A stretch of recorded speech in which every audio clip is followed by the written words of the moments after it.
Hariom. Hello dear student, આજનો આપણો વિષય છે વિજ્ઞાન ધોરણ 6 પાઠ 12 વિદ્યુત તથા પરિપથ. પાઠ તમે શીખી ગયા. આજે આપણે આ વિડીયોમાં નામ નિર્દેશન વાળી આકૃતિ દોરો અને સ્વાધ્યાયના પ્રશ્નોની ચર્ચા કરીશું. તો તમે બધા પાઠ્યપુસ્તક જોડે રાખજો, નોટબુક જોડે રાખજો, પેન્સિલ, ફૂટપટ્ટી, રબર બધું આકૃતિ દોરતી વખતે જોડે રાખવું. એ ઉપરાંત સ્વાધ્યાયના જે હું પ્રશ્નોની ચર્ચા કરાવું છું એ તમે નોટબુકમાં લખજો અથવા તો પાઠ્યપુસ્તકમાં પણ લખી શકો છો અને તૈયાર તમારે કરવાના જ રહેશે. તો શરૂઆત કરીએ પહેલી આકૃતિથી, વિદ્યુત કોષ.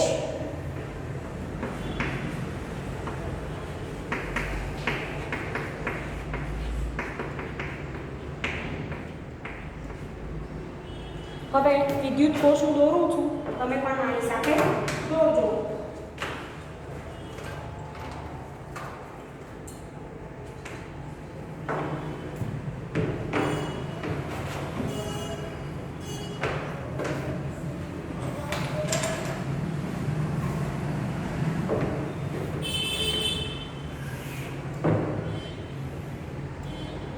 અને આકૃતિ તમારે દોરવાની હોય ત્યારે યોગ્ય કદની,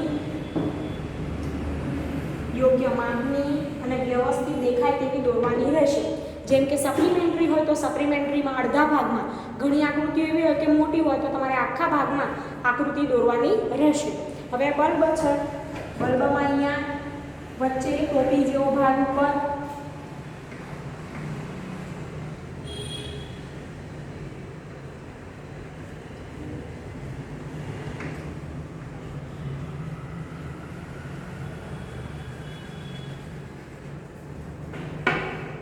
અને નીચે તકતી જેવો ભાગ,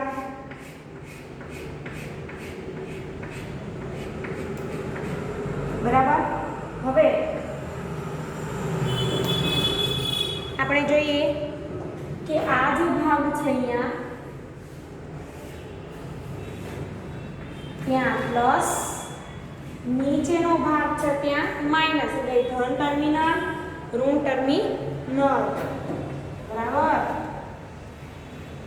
હવે આપણે નામ નિર્દેશન કરીશું બલ્બમાં. તો આ જે છે એ ધાતુની ટોપી,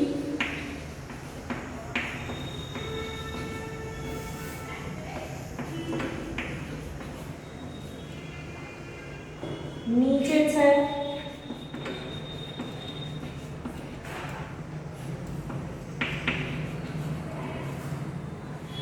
ધાતુની તકતી. હવે પ્લસ અને માઇનસ, તો ત્યાં આપણે લખીશું ધન ટર્મિનલ, ઋણ ટર્મિનલ.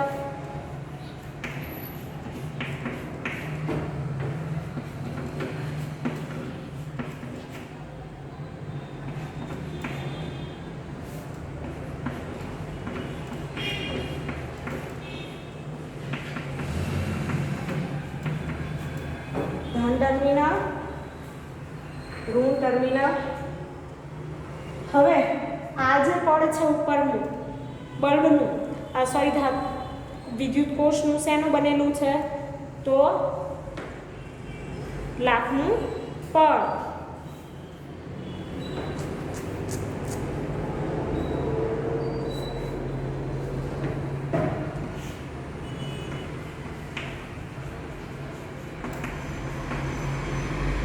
એ સિવાય નીચેનો ભાગ જોઈએ આપણે, તો આ જે પાત્ર છે એ ધાતુનું પાત્ર જસતનું બનેલું હોય.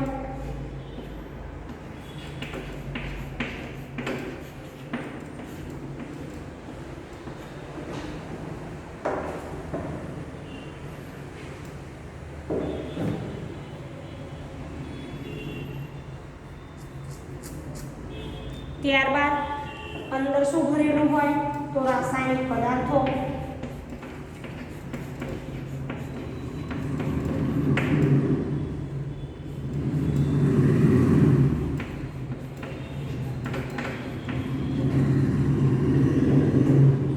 તો આ છે આપણું વિદ્યુત કોષ. તમારે આવી રીતે આકૃતિ દોરી અને નામ નિર્દેશન કરવાનું રહેશે. બીજી જોઈએ આકૃતિ. વિદ્યુત બળ.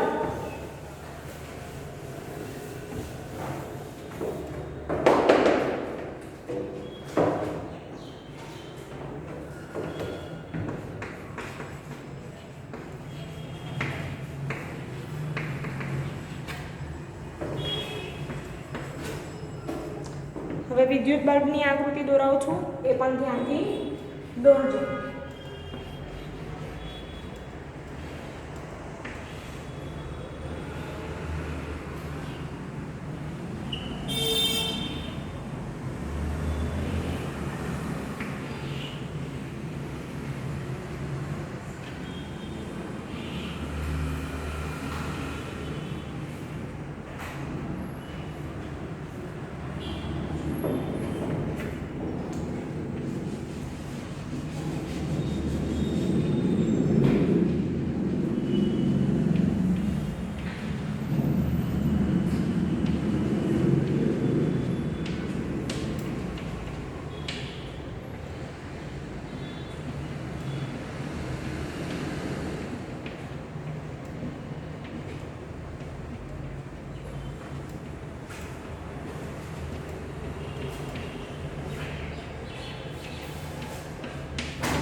હવે વિદ્યુત બલ્બમાં આપણે નામ નિર્દેશન કરીશું.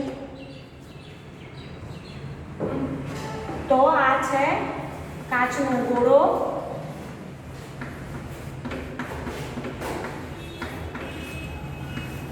આ છે ફિલામેન્ટ, એ ઉપરાંત ધાતુનો ઢાંચો,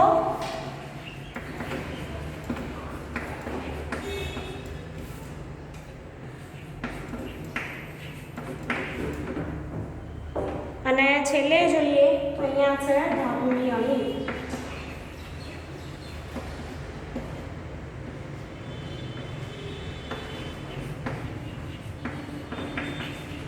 ધાતુની અણી, બરાબર. ફિલામેન્ટ કાચનો ગોળો, આ ઉપર છે કાચનો ગોળો, ફિલામેન્ટ, ધાતુનો ઢાંચો, નીચે ધાતુની અણી. તમારે વ્યવસ્થિત બલ્બ મોટો અને સુંદર આકૃતિ દેખાય એવી રીતે દોરવાનું રહેશે. આ છે આપણો વિદ્યુત બલ્બ.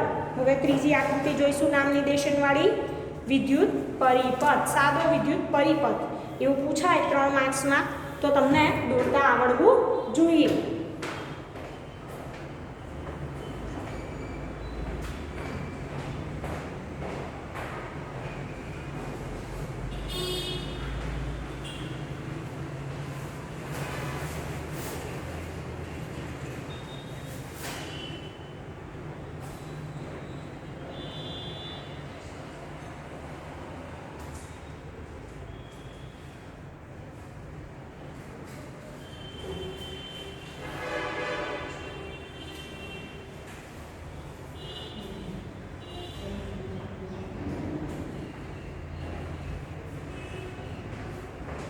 હવે સાદો વિદ્યુત પરિપથ જોઈએ આપણે.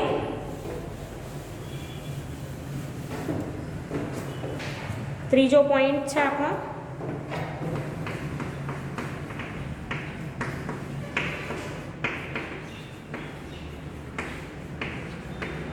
હવે સાદા વિદ્યુત પરિપથ માટે પ્રયોગ પણ છે ને આકૃતિ પણ છે, એટલે બંનેમાં તમારે ઉપયોગી થશે. તો હું દોરાવું છું, તમે તમારી નોટબુકમાં દોરજો. પહેલાં શું દોરીશું સાદા વિદ્યુત પરિપથ માટે? તો આપણે એક સેલ લેવો પડશે, રબર બેન્ડ લેવો પડશે, વાહક તાર લેવા પડશે, અને શું લઈશું? બલ્બ લઈશું, અને બધાને જોડી પરિપથ બનાવીશું, અને એમાં શું કરવાનું? નામ નિર્દેશન કરવાનું રહેશે. તો જોઈ લઈએ આપણે.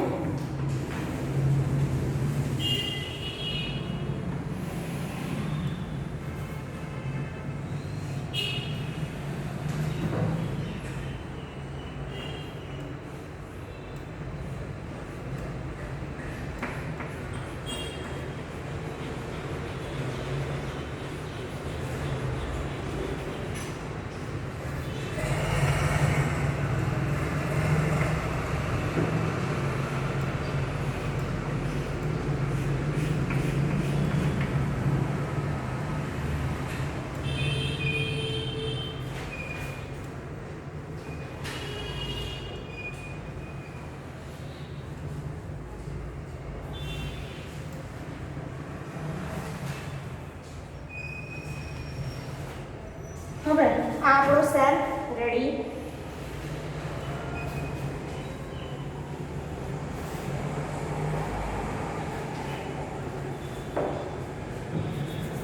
હવે એની ઉપર આપણે શું કરવાનું છે તો આવી રીતે રબર બેન્ડ દોરવાનું રહેશે.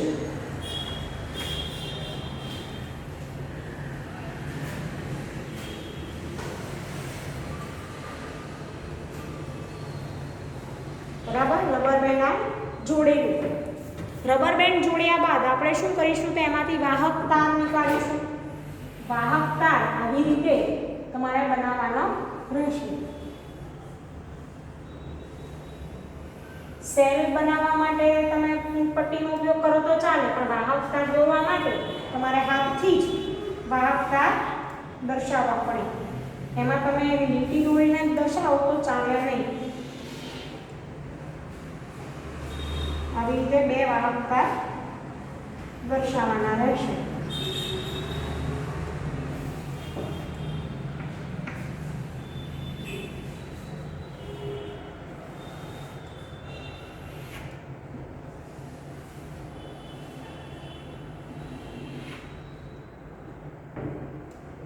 હવે બે વાહક તારને આપણે શું કરીશું તો બલ્બ સાથે જોડીશું.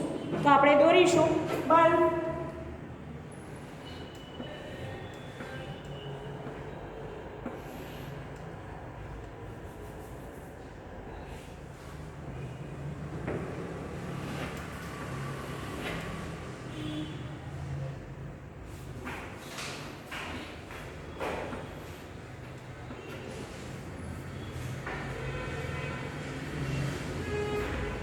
બલ્બ સેલ કરતાં નાનો હોવો જોઈએ. ઘણા વિદ્યાર્થી શું કરે ખબર છે કે બલ્બ મોટો બનાવી દે સેલ જેટલો. સેલ જેટલો બલ્બ બનાવવાનો નથી, યાદ રાખજો, નાનો બનાવવાનો છે.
હવે આપણો બલ્બ તૈયાર છે.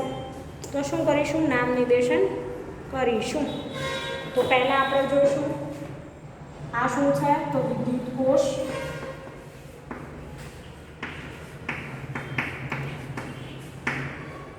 આ છે રબર બેન્ડ.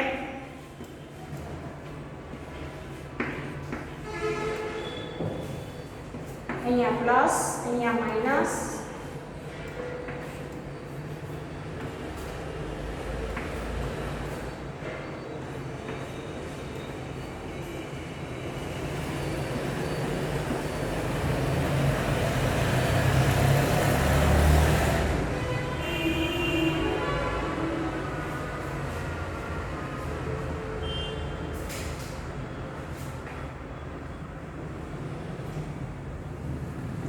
વિદ્યુત કોષ, રબર બેન્ડ, પ્લસ અને માઇનસ. બરાબર. હવે આ એરો છે.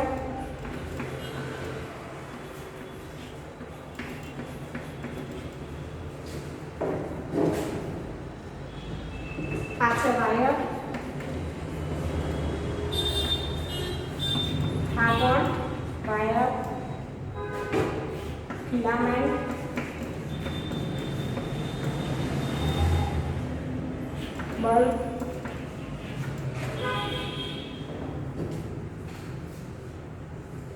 આ આપણો સાદો વિદ્યુત પરિપથ તૈયાર. હવે વિદ્યુત પરિપથમાં વહન કેવી રીતે થાય છે વિદ્યુત પ્રવાહનું? તો પ્લસથી માઇનસ તરફ, ધન ટર્મિનલથી ઋણ ટર્મિનલ તરફ વહન થાય છે, એ યાદ રાખજો.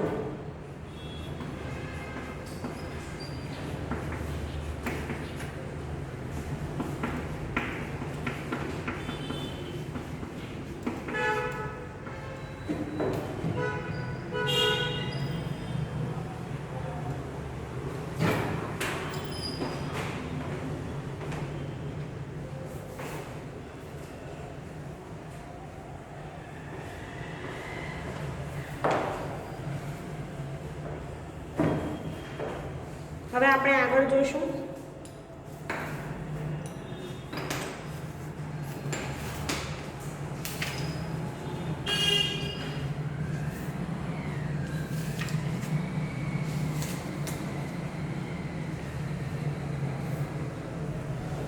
બીજી એક આકૃતિ દોરાઈશ તમને,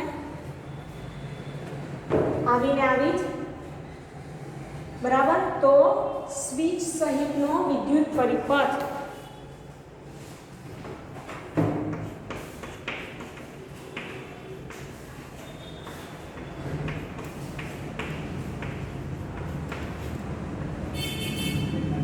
સ્વિચ સહિતનો વિદ્યુત પરિપથ.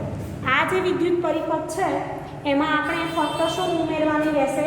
તો અહીંયા વચ્ચે હું સ્વિચ ઉમેરીશ એટલે કેવો બની જશે? સ્વિચ વાળો વિદ્યુત પરિપથ.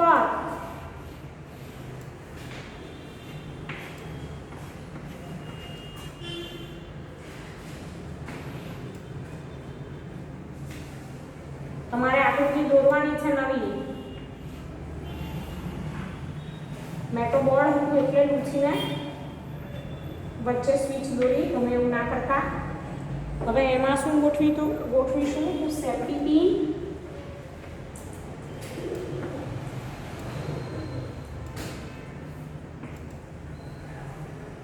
વચ્ચે સેફ્ટી પિન લગાવીશું, એ બી નામ આપીશું.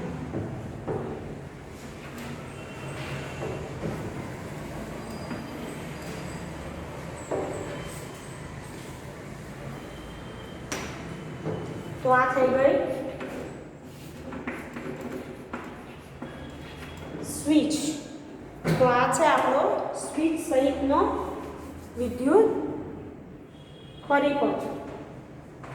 હવે આપણે આગળ જોઈશું. સ્વાધ્યાયના પ્રશ્નોની ચર્ચા હું આગળના વિડીયોમાં કરીશ. આ વિડીયોમાં હું તમને તફાવત સમજાવી દઉં.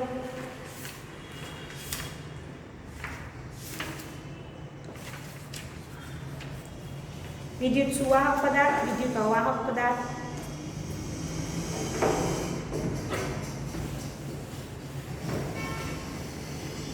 આકૃતિ દોરવા માટે તમે પેન્સિલનો ઉપયોગ કરી શકો છો. પેન્સિલથી આકૃતિ દોરવાની તો હંમેશા, પણ આ નામ નિર્દેશન કરવા માટે તમે રંગીન સ્કેચ પેનનો ઉપયોગ કરી એને રંગીન બનાવી શકો, જેથી સરસ દેખાય. હવે તફાવત સમજાવી દો.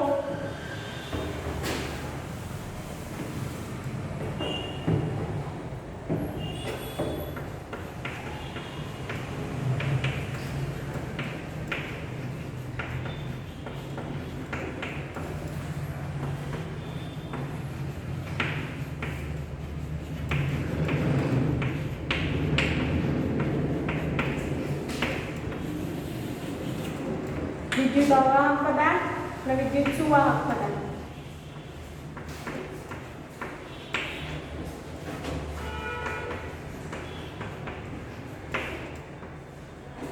બરાબર.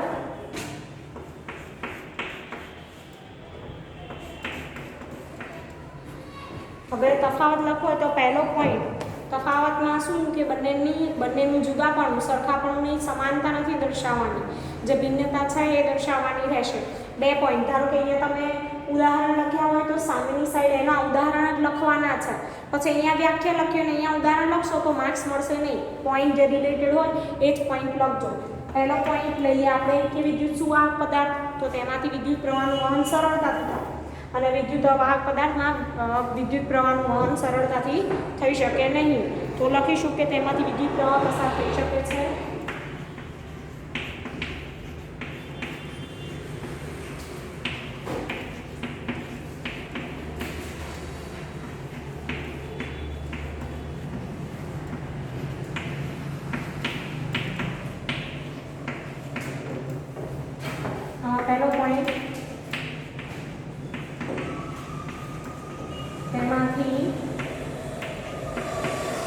પ્રવાહ પસાર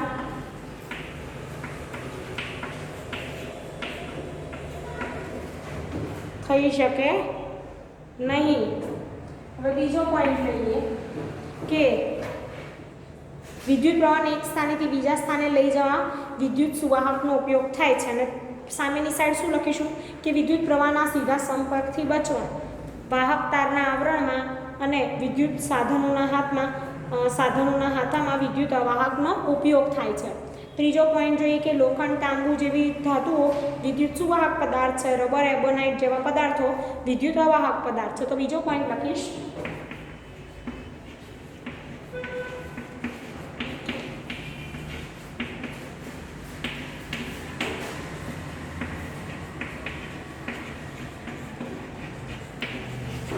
એક સ્થાનેથી બીજા સ્થાને લઈ જવા વિદ્યુત સુવાહક પદાર્થનો ઉપયોગ થાય છે. સેકન્ડ પોઈન્ટ લખીશું કે વિદ્યુત પ્રવાહના સીધા સંપર્કથી બચવા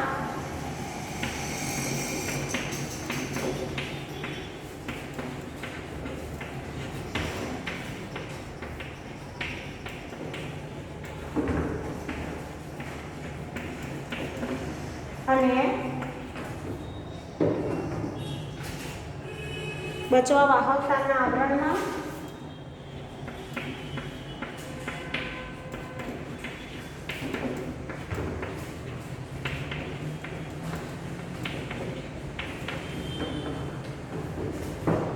અને વિદ્યુતના સાધનોના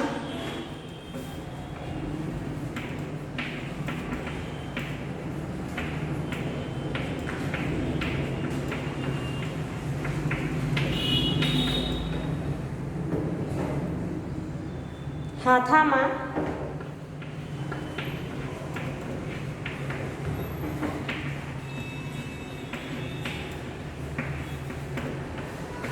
વિદ્યુત અવાહક પદાર્થનો ઉપયોગ થાય છે.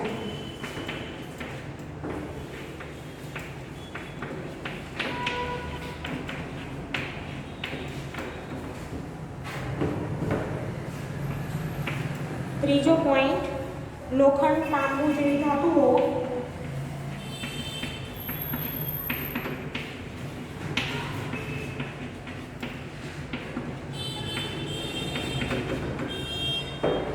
વિદ્યુત સુવાહક છે.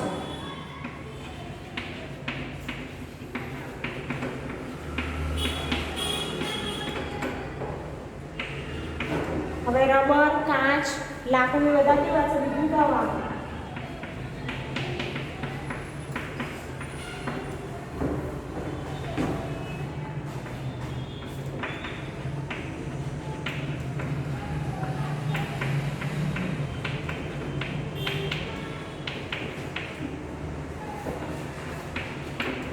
વિદ્યુત અવાહક પદાર્થો છે.